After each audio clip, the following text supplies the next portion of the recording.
Hi, and we're back for the third part of this interview with Erik Rydberg. If you missed the first one, it was about the instruments and the overall gear and acoustics in the studio. The second one, we talked about more in depth about using the gear and plugins and how to use compression, things like that. And for this third one, we're really talking about the album's finished and we're extending the low end of the album to create this bigger sonic palette. And we also show some samples and different things of the crazy stuff that was recorded on this album. So without further ado, let's check out this last episode. Jeez, dude. So I added... That's some angry shit. Yeah, it is. If I do a scary movie, now I know who's going to do all my angry grunt sounds.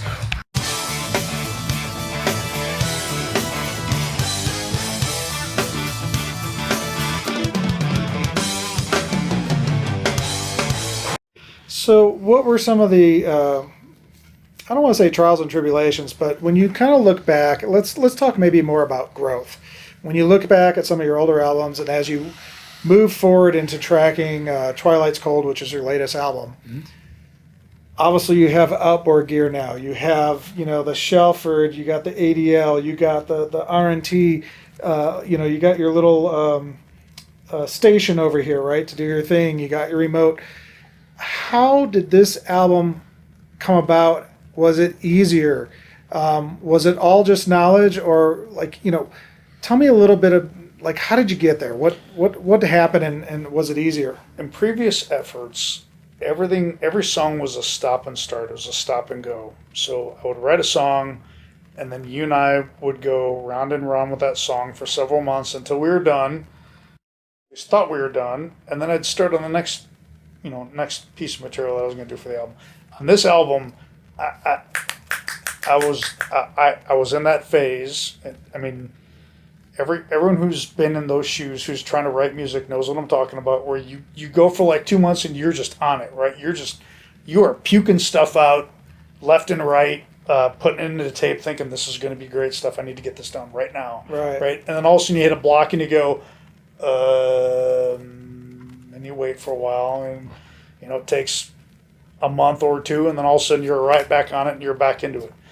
On this album, I went through the entire album intentionally, not stopping to do a fully vetted, not even a rough mix, right? I'd have a rough mix of the song when I was done tracking stuff, but that's as far as I took it. I went to the next song and just kept moving until I had the full album done, that was so that I could then sit back and take a circumspect view of everything that I had done, because I wanted to be a coherent piece of music, coherent set of music, as opposed to 7 individual songs that sound different, right?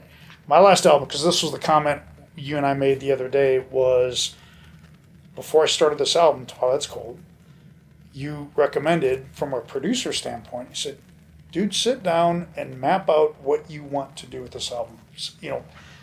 For someone like me, I've got a very diverse set of musical interests. I mean, hell, look at my discography. I've got solo classical guitar stuff. I've got bluesy kind of stuff, jazzy kind of stuff, rock kind of stuff. Right. So I'm all over the map with what I have in terms of what I'd like to produce musically. And my last album shows that. I'm kind of wandering around a path that's fairly diverse in the musical genre, if you will, and the kinds of sounds. And the recommendation was stick to one thing and keep it that one thing. So in that vein, I wanted to have an album that had similar sounds and similar patina, if you will, on the sound, which I wasn't going to get until I had everything already done. So when I mixed, I spent a lot of time paying attention to the overall finish. So there were a couple of different individual parts. The drums was one piece. This album really was where I finally felt like I got a good beat on how to mix your drums with your setup and your mic setup that we were just talking about before. And then secondly, the EQ, the body of the work as a whole, how that fits in sonically with some of the other songs that are on the album. So I spent a lot of time with fairly advanced mixes of all these songs, taking a print of all those songs, putting them in the session in the DAW, and then throwing up an EQ spectral response and looking at the EQ response and then pulling up like a pass EQ, SPL pass EQ, or take your pick of what other mastering kind of EQ plugins there are.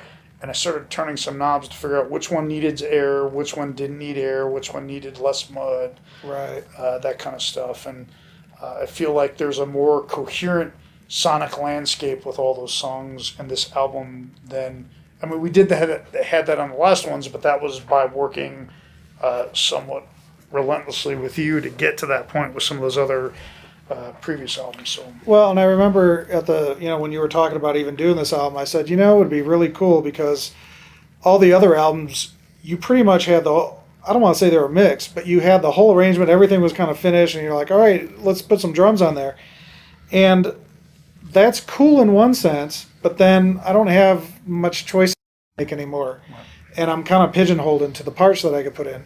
And so I suggested, hey, let's come into this. Just give me a rhythm guitar track and a scratch solo, and let's try some stuff and get the drums down first. And then the whole timing of the album is going to lock into those drums, and you could build off of that. And if we need to change something, we can, but like this is what I'm inspired to put down there. And I think that totally changed everything. Yeah, dude, you definitely swung the needle on a couple of those tracks with your drum. The way you took the drums, I told this story the other day where on one of my on Serendipity, on the breakdown on that song, where I walked into your studio with my basic, we had a little bit more than scratch tracks, but the basic outline of the song, thinking that breakdown was just going to be, and this is what I told you on the talkback, was just give me a simple, maybe a couple of ticks on the hat, but just something simple on the second. That's what the vision was, and you did that you humored me for a couple times, and then you actually started slapping down some pretty healthy toms in there, and instantly I went, holy shit, this is it. Where'd that come from? This is awesome. Right. So that drove me to a totally different artistic decision, composition wise, in the whole piece than what I had even thought about when I first sat down to write the song. So doing it that way, and I said this quote the other day, Mick Fleetwood said this in the movie Sound City, was humans are a lot happier when they're creating with other humans, and that is really true. Where if I sit here in my little bubble in these four walls and I try and create music, I can probably create something that sounds pretty good, but I don't think it would be anywhere close to the as good as I think it is if I didn't have once I included you into that. Well, and having that bounce off of just really helps kind of curtail the direction of where it's going. The other thing was as you were mixing and we were getting close, and you would mix and mix and mix, and you'd show me something, and I'd throw a few things out, and then I get this email that says, which I thought we were done, right? And I get this email that says, well, remember that band you showed me a while ago? Well, our low end doesn't sound like their low end. We need to extend the low end. Okay, so here we are. There we were, here at this desk. It literally on day 2, right? 2 full days of, not full days, but 2 full evenings of mixdown, and we've gone through the whole album, and you and I are both sitting here going, right, thinking it's good, right? And then the very next morning, I'm A-Bing all of my music to all the other bands that I like to listen to, and I'm thinking to myself, shit, I don't have enough low end on these things. This ain't gonna work. So I sent you the email. This ain't gonna work. We need more low end, and you gave me the. We are opening up a can of worms with this puppy. It's easy to put a little shine on something at the top end. When you start extending the low end, you could just wipe out the clarity of the rest of the song. So I pulled out the entire garbage. I pulled out the whole kitchen sink and emptied the garbage can into it, and basically just started playing with all of my toys to try and make that bass sound. I'm exaggerating. I went out and found a couple of things, and the long story short is, I got that growl that I wanted. We talked about the distressor, right? And that I needed that meaty growl sound in that album that I think we finally got, at least on the tracks where it needed to be. The one thing I did learn in that whole discussion, I've always known this from you for the longest time, but it really stuck out in this album, and that is every song, landscape, and the EQ is like acupuncture. There are pressure points that live in that mix. Invariably, there are always pressure points. And that mud region and that 180, 200 hertz kind of region that always, I think I asked you this. This was probably when I first started doing the mixing stuff. And I said, how do you know that you have to take a cutout at 150, 200 hertz? Is that because it sounds like shit, or is that just something that's kind of a universal thing? And your answer was, it's pretty much a universal thing. You're always going to need to take something out to, lighten up the load, if you will, in that mix. After all this bass work that I'd done, I think we literally took a cut of like a dB and a half or 2 dB at 180 hertz or something like that was really small and minute. But, and this was your comment about opening up the can of worms, was we did that cut, and then I listened to the entire mix, and I started hearing stuff that I hadn't heard in a long time, right? Since I actually tracked it, where I went, whoa, where'd that guitar come from? Stop, what was that?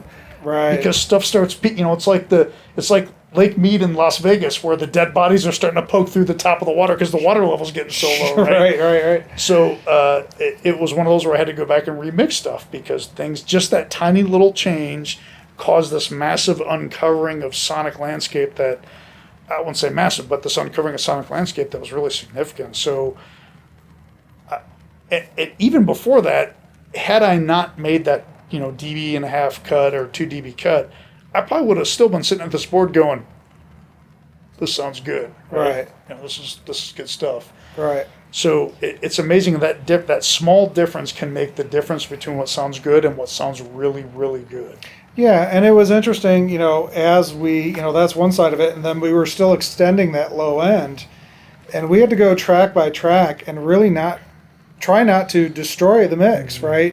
And find the nuances on either the kick drum or the bass or whatever. Now, that, when we first did our interview of your instruments, we're talking about, well, this is my okay bass, which you used to do this album, and now you have a Stingray, and that all came out of this whole situation of what the low end should sound like on a massive rock album. And we got there with this album, that's fine.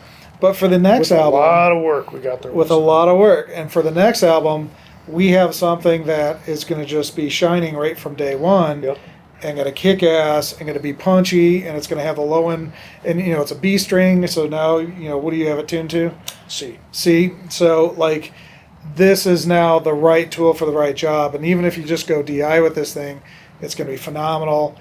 And, and the one thing that I tell everybody, and, people never think about, because, most writers are guitar players, right? Mm-hmm. And it's all about them.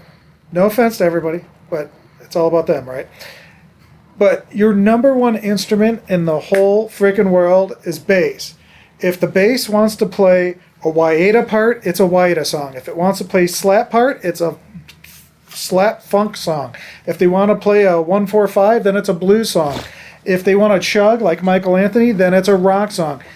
People don't understand that it doesn't matter what the guitar is and what the keyboard's playing on top. The bass player is the ultimate end goal of the whole song. And so having the most perfect bass on a song not only makes the song sound huge, but it dictates what genre you're in, period. So Rick Beato just did an interview with Sting, and Sting made a comment to exactly that point, where he said, because he's the bass player, he said, the rest of the band can play a C, but they're not playing a C unless I play a C, right? Unless the is underpinning that note, right? Pick what you want. You're not going to hear that sound out of that, right? Right. So that is the meat of the song. So you and I, based on that discussion, you finally got a chance to play with your food a little bit with me, where we sat down and did some investigation into bass stuff to find that great sound. That taking a different bass, probably lower quality bass, through all the plugins and the distortion and all the rest of stuff to arrive at the sound that we got in Twilight's Cold. Right. Trying to find the shortcut to that. Not play with your food, or not have to go through that arduous process, and have something baked in the can that right up front you're going to get what you want. I think we got that in that investigation. Yeah, and it was great too, because I have a Stingray, you have a Stingray. You have a Shelford, I have a Shelford. And so all the things that we did to create this sound, now I can personally replicate in my studio too, Right. And we know where we're at. Interesting, because today I was looking at that Epic by CLA, and I wanted to see a little interview or whatever, and he was like, I just caught some kind of interview where he was saying, he goes, there's only one person I've ever had that's given me a direct bass, a cabinet bass, a sub bass, and a distorted bass, and they were all phase coherent. He goes, for the most part, it's never phase coherent, so I only use the direct anyways. And then he just uses plugins from there on out, which kind of goes back to your delay on your guitar thing, where it's like you're messing with all this stuff and it just sounds like phase. Right. Pop it through something where it's all in one, Yeah. and you're good. So, it's really cool to like hear someone like that, come around and finally say something that it's like, well, that's what I've experienced in my life, and that's what we experienced the other night. Yeah. But I will say that bass is a phenomenal bass, and there's some great basses like the Geddy Lee model, and there's a Billy Sheehan model, Stingray. I would say a Stingray is probably the most non-pigeonholed sound. You could really morph it into a lot of different sounds for any style. And The so, dual buckers on that thing also is something that's really intriguing. That's compelling, right? Where you've got the ability to switch through the different contribution of the humbucker. Same thing on the Pia, on the electric, where I can take a single coil plus a bucker, either neck or bridge to do that. It's similar with that. So there's a lot of sonic variations. Plus the EQ on that thing is, you and I played with the EQ when we were looking for that bass sound, right? right, You don't need to turn the knobs all the way, but there is a lot of control you can get out of that high end that you would not get otherwise. absolutely. And it's having those staples surrounded in your studio. Over time, you'll find the right mic that works for you. You'll find the right instruments, but it really does start with the acoustics. It starts with the instruments, and then your microphones are your different flavors of ears. Your preamps are different flavors, even though most of those preamps don't really sway more than 5% from each other. They're all really kind of similar. But, from there, you just go through the process, but it's really at the instrument that, and the player that you really got to capture correctly. So for this latest album, Twilight's Cold, I think it's been almost less than a year from ending the last album to us mapping out what this new album was going to be. Well, September 2021. Yeah, so tell me a little bit about how the process has been and what your focus has been, and what does this album sound like? So I knew from the get-go I wanted an album that was shredding genre kind of album, but a neo. So I have a lot of influences musically on the way I write music. I've got all the traditional rock guitar stuff that you'd expect to have someone of my era listening to, but take all of that amalgamation of the Steve Vais and the Yngwies and the Eddie Van Halens and all the other rock bands that are out there, and start inserting things like Darega and Albanez and Barrios Mangare and some of these classical guitarists, Spanish classical guitarists that have very interesting harmonic textures in the way they play. And that kind of, I wanted to insert that influence of the classical genre into rock guitar playing, which, a lot of folks have successfully done. Yngwie Malmsteen has done that Sure. time and again with his albums, but I wanted to insert some of that influence into my writing in this album. So I wanted a hard edge, but something that was more complex in its soundscape than just electric guitars. Every song on this album has an acoustic guitar playing in the background, because that's how I started the tracks, was with an acoustic guitar. So I took it a little bit farther in some tracks more than others, like, for example, Ghosts of Fury, where I've got a lot of sound effects that kind of bake in. This was an angry song, right? It was a very angry song. So I wanted to have a meaty, I can't think of the word, a very meaty, angry sound. But also a lot of depth. A lot of depth to it. And I remember the first time I walked in the studio when you were laying down drums for this song, and you asked me if I had down-tuned the guitar. I'm like, no, I down-tuned the bass. I took on that 4-string guitar and basically detuned down to a C. Wow. So that I could get that really growling, meaty, in-your-face sound, which with the guitar on top of that C note on the bass, really gave it that depth and that texture that I wanted. So in this particular track, I have a lot of stuff going on. This kind of showcases a lot of the things we talked about with some of your toms. If I remember correctly, I told you when we first sat down, give me something, give me a solo, give me something to start, to kick this off with. And your idea of a reverse reverb on the tom, which you'll hear in here, actually drove a lot of the composition later on in this song. Oh, wow. So it was kind of a pivotal moment for collaborating in some of the soundscape here. So if you listen through this, a lot of spread in the toms.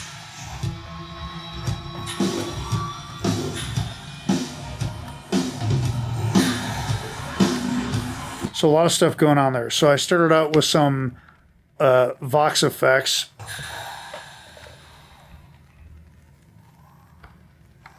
And this is just me talking into a mic, pitch shifted down a couple octaves, bit crushed, compressed, verbed, and you get that. And if I take and add on some of the other, you can hear an echo, reverberated whisper.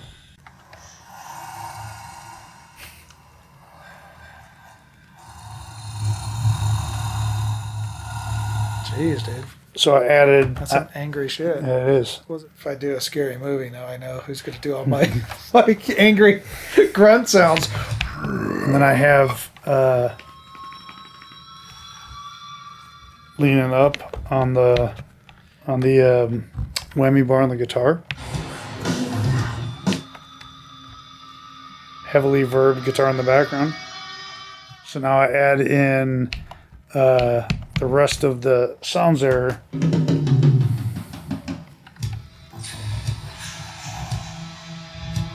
kind of hear that reverse reverb tail on the kick.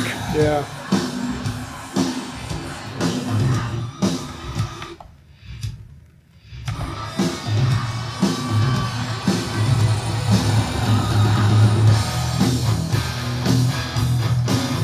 Low C. So I got the substance or the substantial sound there with the low end of the bass, like you and I were just talking about a little while ago. That bass makes or breaks the sound in the whole song. Nice. Yeah, but that whole song has those kinds of effects scattered through. If you go to some of the latter parts of the song, I do a similar thing with some Vox effects, where I actually kind of got this idea from Queensryche and some of their.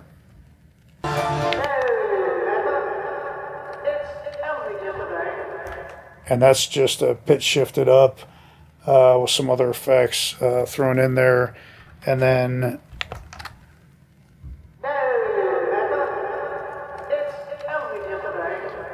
with the counter to it.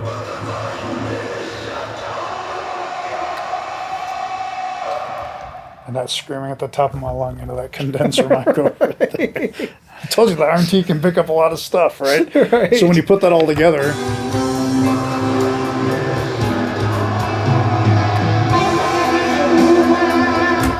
so that kind of rounded out a lot more complexity in this song, and a lot of that inspiration for a lot of those different effects really came from that first suggestion of, why don't you throw a reverb tail or reverse reverb tail on that kick in the opening part, and that kind of built that persona, if you will, of the song into this work here. This is actually one of my favorite songs on the album, I think, from a mix standpoint. The drums, everything kind of really jives well from a... Is there a solo section that you could play us maybe? Yeah. So when I mentioned earlier my influence for classical guitar, I also wanted to have something a little bit out of the ordinary in terms of pitch, diversity in the solo. So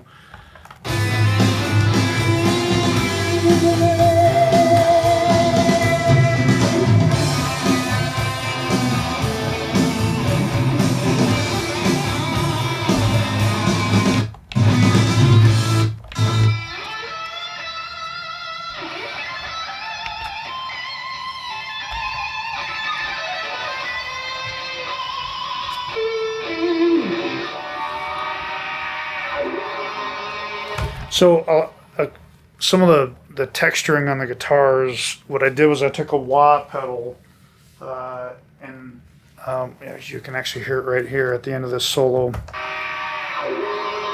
Right. So what I'm actually doing is using the whammy bar on the guitar while at the same time pressing on the wah pedal to get that disappearing, falling off the edge kind of sound. That happens actually several other places in the song, but that getting the timing of my foot and my hand to go where I wanted it to took a couple of tries, but it got that sound that I was looking for. But you hear this initial. That's the wah stretching that harmonic out there.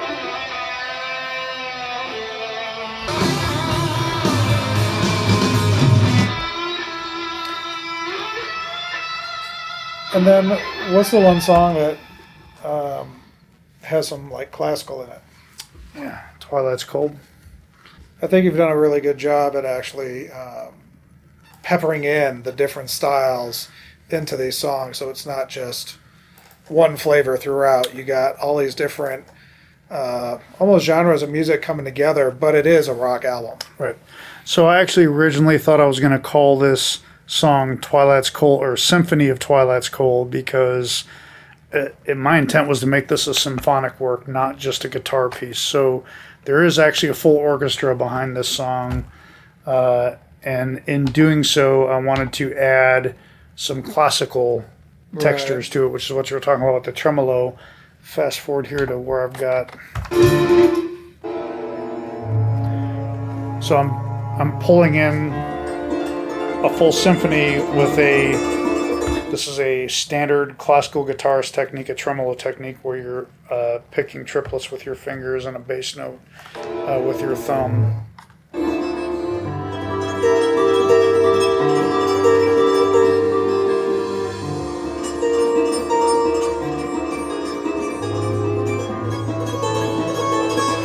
And then the electric guitars kind of fold in, and that kind of evolves into a much larger, a much. Can we hear, yeah, from there, how it kicks back in? Sure.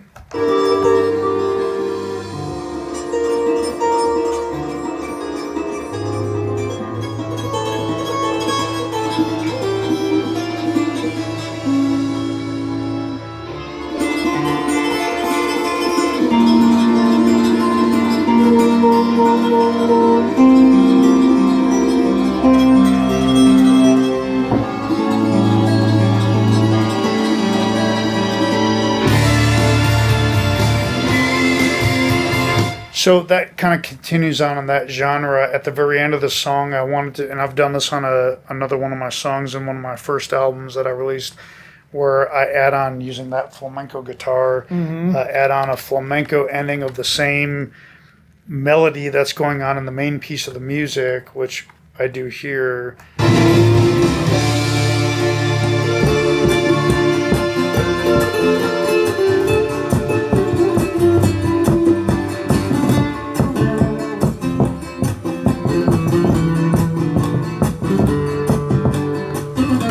Jamming on the djembe there. So Right. that was an attempt to try and, go off the beaten path a little bit with some of my classical roots and try and add that into a sound that still had that heavy, Sure. that meaty, heavy mix, but something that was a little bit more melodic and yet textured in a classical kind of way, which I think we achieved that with this. Well, I think what's really cool about this album too is your songs are just not, we'll say, simple songs and, a few rhythm guitars and a solo track. Yeah. You actually orchestrate all your stuff. So there could be, 75, 80 tracks on each song. And it doesn't mean that there's 85 tracks playing the whole time. Right. But you have a little classical here and you have an acoustic thing there and you got your wah thing going on here. And then you got this baked in reverb and then this one's. And it's a composition. And not only a composition of parts, but a composition of sounds that are all going together. And the other thing I'll say about the way that this album is there is some dynamics to it. You've kind of followed what you would want to hear. Like this kind of peaks out at this point, Right. and this kind of dips back in and kind of gets What left the by the side listener of the would road. expect to get out of it. Yeah, it's not like it's not overly polished and beaten to death where it's like just a compressed, one break sound. You've allowed the dynamics to actually peek through in the different composition parts. So that's been kind of really cool checking this process out. Appreciate that. I agree with that. That was part of the intent. Now, one thing that I did add in here, and I've actually, this is something that's I find very important, and that is the music should have the sounds that breathe it to life contained in the music. And what I mean by that is, as mix engineers and sound engineers, we spend a lot of time cleaning up tracks. The squeaks, the sound, the string sounds, and that kind of stuff. There are some certain places in a song where I want to hear that makes it real, right? If you hear that, and at the end of this song, I actually did that with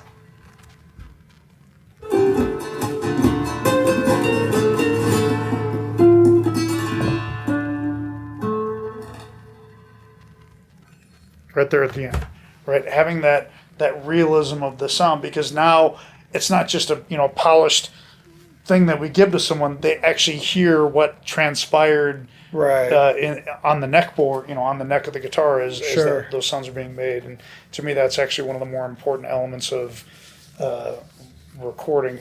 Obviously, you're not going to have that scattered through the whole song, but there are places where it would be appropriate in my book to have that. So nice. So tell us a little bit about where you can find the album, how to buy it, your website, and of course I'll have a description too. So my website, guitarmusica.com, has my entire discography, and it has links to take it all the places where all my music is. Twilight's Cold just came out on all the major streaming services, so Spotify, Apple Music, iTunes, Amazon Music, all that kind of stuff. And you can either purchase and or stream from those guys. Okay. And that's Musica? Guitar Musica, all one word. Guitarmusica.com. Yep. Okay. Well, it's been a pleasure hanging out and seeing your studio. And can't wait to hear the rest of this album and also what's coming up in the future. Yeah, I've already started laying down some tracks, so eat your Wheaties. You got some more drumming to do. That's awesome. Cool. This has been a great episode for Pure Wave Audio. And if you want to check out the Studio Edge, I'll have a little commercial coming up in a second that you can watch and kind of get your feet wet of what it's all about. And till next time, have a great day. Rock and roll. And then we're both doing this.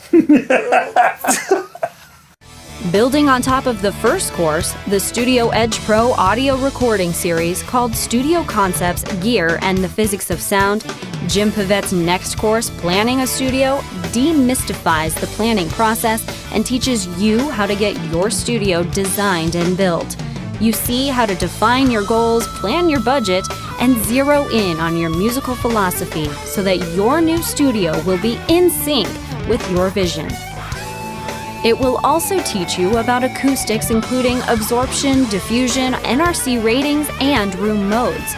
Once you have these in place, the Constructing and Fine-Tuning Your Studio course teaches you how to construct your studio, including floating floors, walls, and ceilings, and how to balance your acoustic treatment to get proper sounding rooms. Power, grounding, and HVAC systems are also discussed. A guest appearance from renowned acoustician Gavin Haverstick discusses the final results of a control room tuning and why having your rooms tuned is important. In the case study Home Studio Edition course, you get to join Jim Pavette as he consults with the owner and the construction team as they all work together to build a home studio edition. Real interviews and consulting with the contractor and owner bring all the theory to life and reveal some trials and tribulations of building a studio. This 5-star rated 3-pack course is a necessity to having a properly built studio. Get it now at thestudioedge.com.